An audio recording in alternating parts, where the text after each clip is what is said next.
Hey guys, what is up and welcome back to another video. So in today's video, as you guys have seen by in the thumbnail and the title, we are reviewing the Power Mac G3. And as for how I got this Power Mac, please do go check out the Power Mac G5 review, which is already out now on my channel. I'll give it the timestamp above, so do go check it out to see how I got it. And yep, I got it together with that for a total of $50, so this was around $20. To know more about it, just go check out my Power Mac G5 review. So without further ado, let's get started into the video. This is the Power Mac G3. I got it in a blue color. I couldn't choose the color because I got it together with that deal, and I guess blue color is better than the gray color. So let's start off with the front ports. Here's the front of the Power Mac. So this is the CD drive, as you all should know. Here's the tiny, very small speakers here. And this is the power button.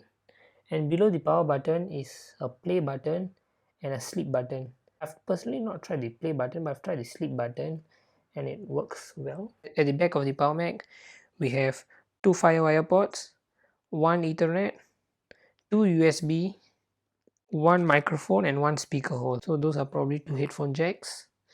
And beside that we have a weird looking port which shows a phone symbol. So that's probably connecting to phones, to landline phones last time, but I'm not really sure about that because I've not seen one like that before. Okay, I forgot to show you guys this. So it shows here copyright 2000 Apple computers. This was made back in 2000. And here we have three ports. One is the DVI port, one is the VGA, and another one is long, I forgot its name. So this port was stated as a external DA15 video display port on the Apple website.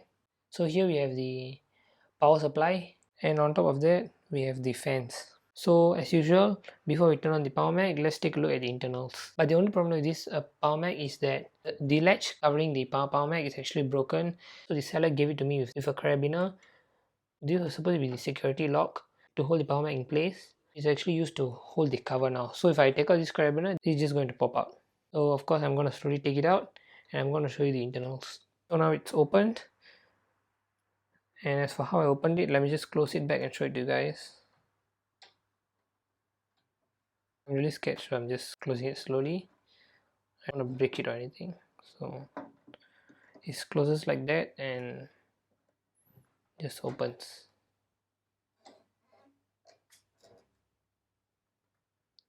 So it's just like a door, but a really heavy one. So you can see here there are 4 RAM slots and only one is occupied, and these are probably the motherboards, and of course this is the CD drive, and there you can see the Foxconn logo, and here is the HDD. It's a very big one. So here are just the ports and the motherboard.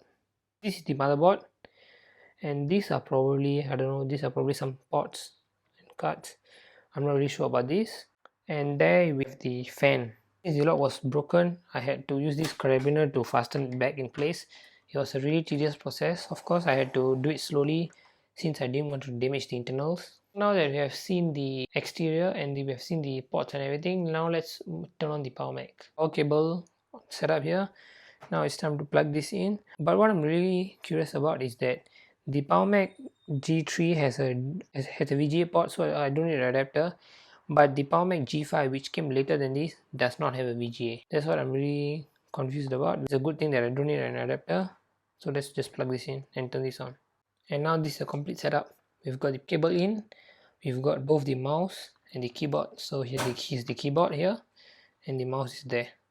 So we've got both two USB ports, just enough for the mouse and keyboard, and the monitor cable setup here. So let's turn this on. So we've got a monitor here. Now let's turn this on. So here's the power switch. Let's just click this. Yep. There we saw the light and we heard the chime from the small speakers here. So it's booting up. Let's just wait. I think you guys can hear the fans running already. Okay guys, so now I've got the Power Mac turned on, right? The fans are blasting at full speed just because I turned it on. That's how bad the heating is. Of course, this is a 20 plus years old machine, so we can't really complain much. So before we continue on to the technical specifications, just a quick update.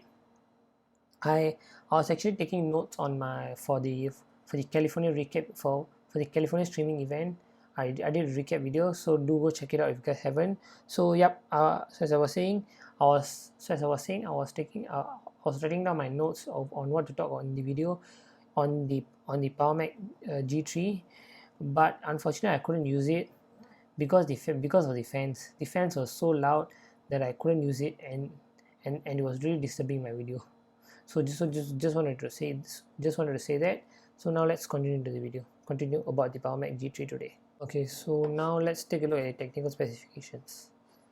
And before that, if some of you all noticed, this actually has the rainbow Apple logo. It does not have the normal grey logo. That's how old this computer is. About this Mac, and yep, there you go. This is running on macOS 9.2. This Mac operating service doesn't even have a proper name. It does not have a name like macOS X or macOS Sierra or something. Okay, version 9.2.1. The built-in memory is 256 megabytes. Wow. And the virtual memory. Oh wow. So the Macs had swapped memory even back in 2000s. Oh, that's cool. Okay, let's just close this out. Oh, and by the way, this is the close and minimize and expand, not color coded or anything, so we just got to figure it out by our own. This is a 40 gigabytes hard drive. So as you guys can see, so the previous owner actually had a lot of files. You can see the date modified 2009, 2008. So let's see what are the apps here. We have internet, drop stuff, of course this is the Dropbox, mail, QuickTime player, and there's a warranty registering app, and Sherlock 2. For those who do not know what Sherlock 2, it's an old version of Spotlight Search. There's some expander and you have trash. Okay, so most of you might be wondering where is the dock, because this is just the home page. So the dock is here. Can you guys see the tag? So let me just click on it, and the dock expands. So here's the dock, and of course connecting it to Wi-Fi does not happen because this Mac is very old and you cannot connect it to Wi-Fi. Here's for the display. These are all settings. So if you want to search for something, we just gotta go to Sherlock 2. Yeah, let me just click Sherlock 2, and yeah, and there you go. You can just search things. You can search whatever you want. And of course the processing is actually showing a watch symbol, so it will take us some time to close. All the new Macs will show the rainbow circle, but this shows watch. That's something which is old. It's not new, it's new to us, but it was old. So here we have calculator. It's actually usable, so we can use it now. So let's try if it's working. There we go. Let me just close the calculator. So here we have stickies. Let's just open that. Yeah, so we can just expand that, and that is what I used to write my notes for the California streaming event. This was actually written on the stickies here, and I had to put it on the desktop, so it turned out to be like that.